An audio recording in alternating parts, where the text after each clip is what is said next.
2025 is the year of exposure. I can see SpongeBob. Exposure. P. Diddy, Christian influencers, cheating executives, lies unraveling on Zoom calls, truth popping up on TikTok. And now a Coldplay kiss cam.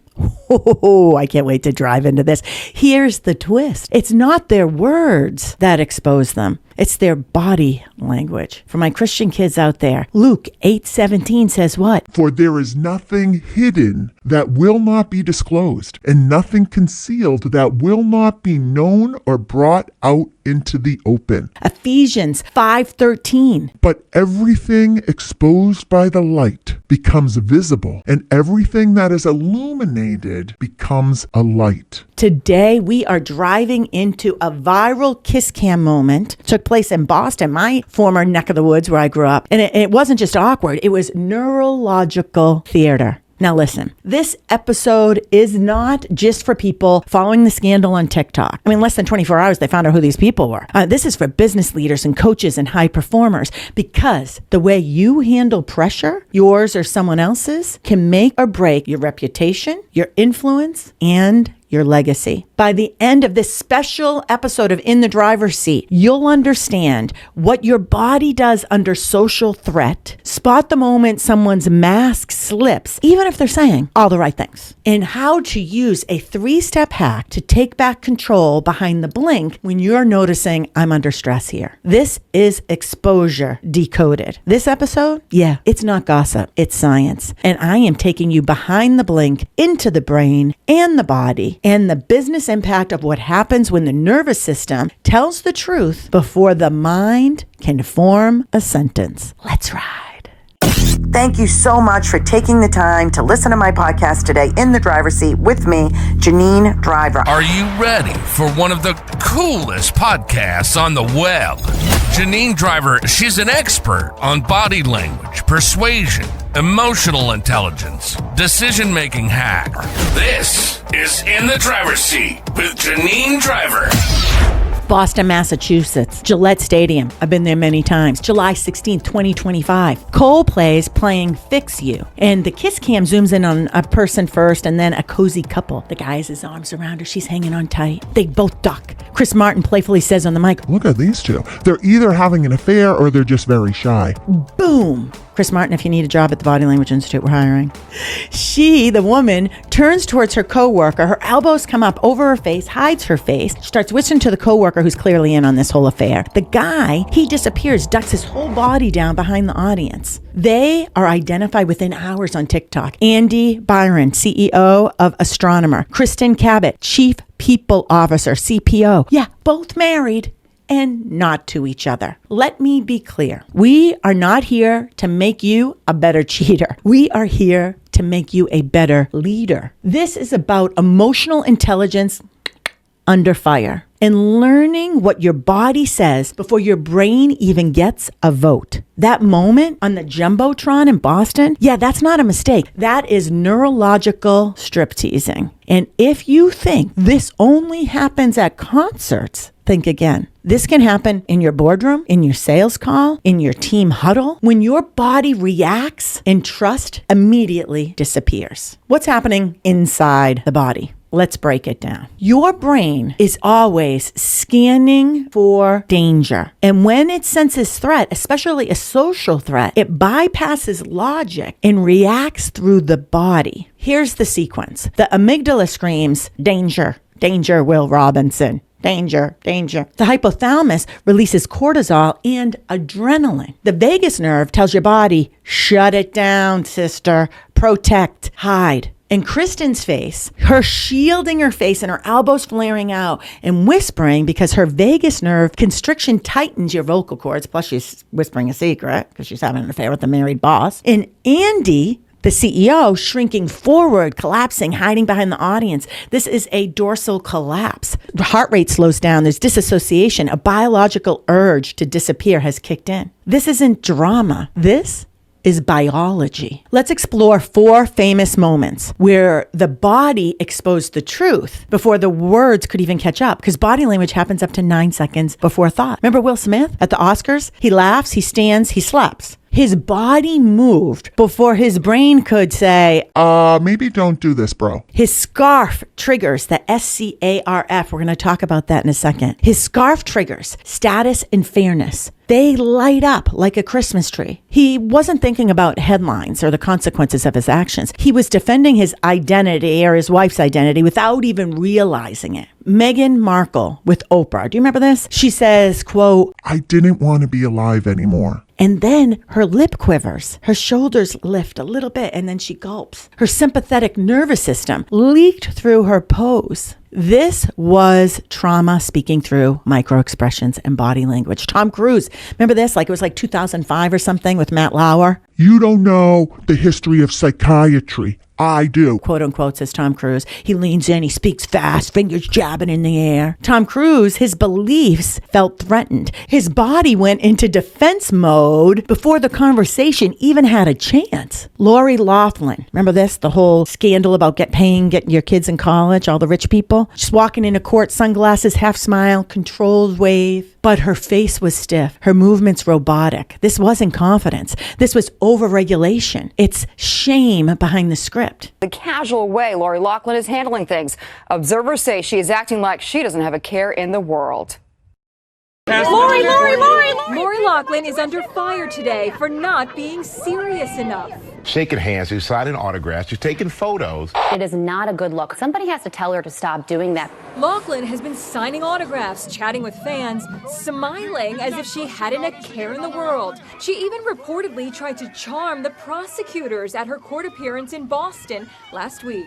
The temerity to go up to a prosecutor and shake 3 prosecutors' hands. Why is that wrong? Why is that wrong? Why is that wrong? They're your adversaries in a court of law where decorum is important. These moments stick with us because we trust what's uncontrolled. And once you see it, you can't unsee it. Now here are 5 powerful movie or TV moments where the body betrays the brain before the words or logic can catch up. Each one ties into this episode of involuntary responses and leadership pressure. And we're going to use the SCARF model. We'll talk more about it in a second. Stay with me. Olivia Pope. I don't know if you remember this. She freezes. It's Scandal season 2. It's been a while. Happy birthday, Mr. President. The scene, she walks into the hospital after President Fitz is shot. Her lip trembles. She can't move. Her hands reach for him. What happens? The woman who's always in control, frozen. Where are my children? Ma'am, I'd like to do an ultrasound. Someone shot my husband! You need to check on him! Charge at 300. Clear. IV's blown. We need to centralize. Get up and camera. Let's go. Mr. President, look at me. Look at me. You may not die. Do you hear me? You may not die. So stay with me. Stay with me. You may not die. Her sympathetic nervous system shuts down her speech, her movement. She's literally blinking behind her eyes. This scarf trigger we're going to go into shortly, this one is relatedness. Her most intimate relationship is suddenly in crisis. That's the thing about exposure. It doesn't always come from guilt. Sometimes it's from grief. And your body can't fake its way through it. No, it can't. Jerry Maguire. Jerry Maguire has a breakdown. This is my favorite part of that movie, 1996. It's been a while. He's practicing his speech in the mirror, but when he hands out his mission statement at the office, his confident mask crumbles. He's sweaty, eyes are darting, there's this awkward smile. He's asking, who's coming with me? Who's coming with me? If anybody else wants to come with me, this moment will be the moment of something real and fun and inspiring in this God-forsaken business, and we will do it together. Who's coming with me? Who's coming with me? Who's coming with me? What happens? His body starts betraying him in the moment, and he's out of alignment with the company culture. His hands shake. He walks too fast. He's smiling, but the panic beneath the polish, this scarf trigger, status and certainty. He knows he's about to lose both. Jerry's nervous system knew he was about to get fired before he did. That's why his charm turned to sweat. Exposure doesn't wait for a calendar invite. Elle Woods in the courtroom, Legally Blonde. The scene is Elle catches the witness in a lie during the murder trial without realizing it yet. But her posture changes, eyes widen, and breath pauses. What happens? Her body realizes the truth before her brain has time to catch up with it. Then bam, logic follows. Miss Wyndham, what had you done earlier that day? I got up, got a latte, went to the gym, got a perm, and came home. Where you got in the shower? I believe the witness has made it clear that she was in the shower. Scarf trigger, autonomy, and status. She's dismissed as not being smart enough, but her internal power reclaims itself. Sometimes exposure isn't about failure. It's about brilliance cracking through. Your body doesn't just react to fear. It also responds to truth alignment. Tony Stark, PTSD moment. Remember this panic attack, Iron Man 3? Let me walk you through the scene. After New York, Tony can't sleep. And a kid asks him about the attack. His hands start shaking. He bolts outside. He's gasping for air. What happens? Even in the Iron Man suit, his nervous system crashes under the weight of trauma. Question about electricity. All right, it's my suit, and then I don't want to. Oh, God, not again. Tony? Are you having another attack? Oh, God, what do we do? Just breathe. Really, you're a mechanic, right? Yes, I did. Why don't you just build something? Thanks, kid.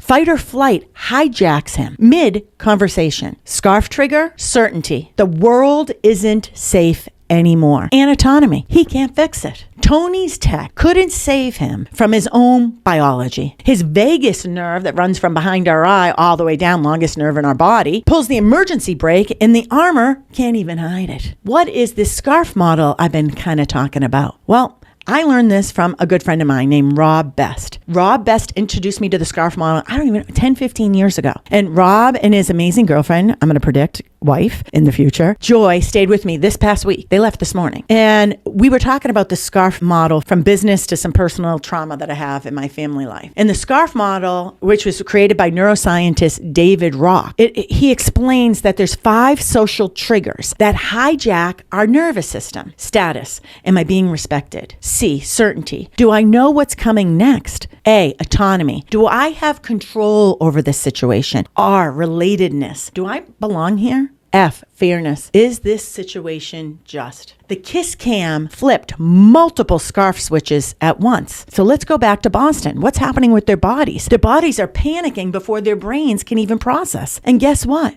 This happens to all of us. You know, it's wild. 2 days ago, I started rewatching the Squid Games, season 1, with my 20-year-old son, Angus. He's a sophomore in college, and he's known about this Squid Games. He's heard the hype. And somehow, despite all the hype, he's never watched the series. And now, because season 3 just hit, Angus is asking me, will I rewatch the whole thing? Because I watched season 1 and season 2. Will I watch the whole thing from the beginning with him? I said yes. And even though I've seen it, I have no problem starting over and then joining season 3 with Angus. So we curl up, we're on the couch, we hit play. Season 1, episode 1. Kind of bad dubbing.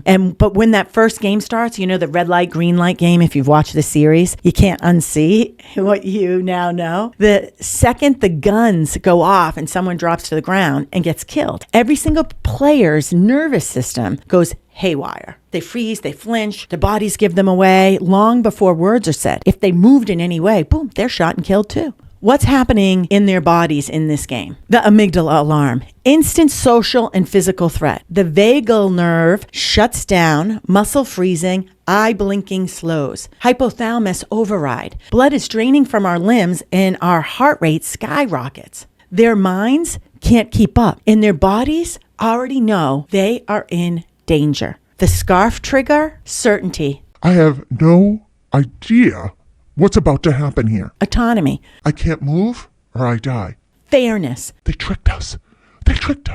We didn't consent to this. Had you been watching the show with Angus and myself 2 nights ago, you would have seen me turn to Angus and say, that right there, that's what it looks like, Angus, when the brain hasn't caught up yet, but the body already knows. Because even in fiction, exposure hits first through physiology. It's never the polished speech. It's the blink. It's the tremble. It's the step back. And that's true, whether you are in a deadly game or in a boardroom. So what do you do when it happens to you? Here is your 3-step behind the blink hack. Number 1, name the scarf trigger. Say it internally or out loud. Memorize it. My status just got hit. This feels unfair. This feels out of my control. Naming it pulls you out of the amygdala and into the prefrontal cortex where smarter thinking is made and decision making. Claim what is happening in your body is step 2. Claim it. My hands are shaking. My chest just tightened. I feel like hiding. Dr. Dan Siegel says, name it to tame it. Claiming grounds you. It signals to your nervous system, we're okay. You're labeling it. That's neocortex categorizing. Step 3, reframe the story. What else could be true?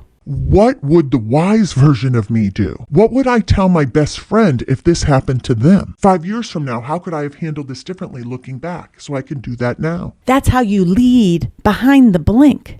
Luke 8:17 says, for there is nothing hidden that will not be disclosed, and nothing concealed that will not be known or brought out into the open. Exposure isn't always destruction. Sometimes it's divine intervention. My college roommate, I call her Dodo, Dr. Dominique LaFortune. She called me earlier and she told me about the scandal. One of her friends, another pharmacist, was literally at the concert, the Coldplay concert. It happened last night. She called me, she goes, Janine, you got to get on this. Look at this. What's going on here? Look at this. And then Dodo told me, she told me, I wouldn't be surprised if that CEO's wife is a prayer person because God showed up.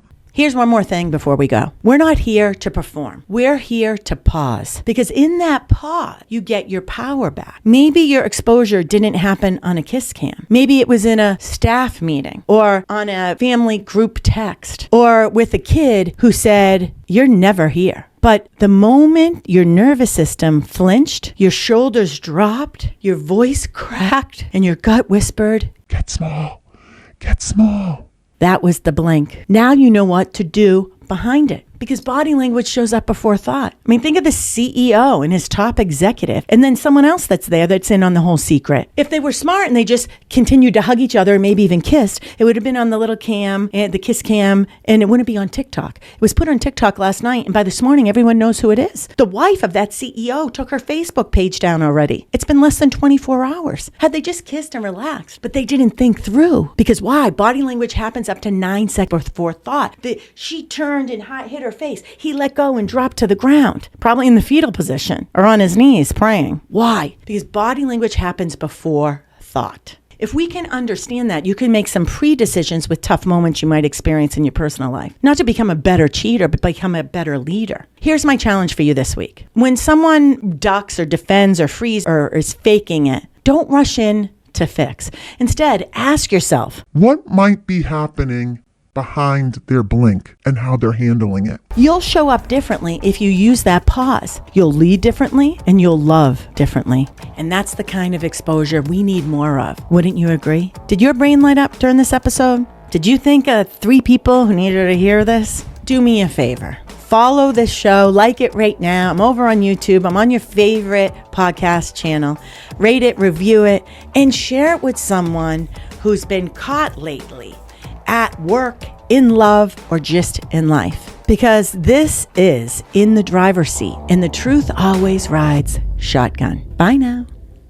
Thanks for tuning in to In the Driver's Seat with Janine Driver. Use these insights to make your life easier and relationships stronger. Remember, you matter and belong, and you're not alone on this journey. Until next time, keep driving forward. Bye now.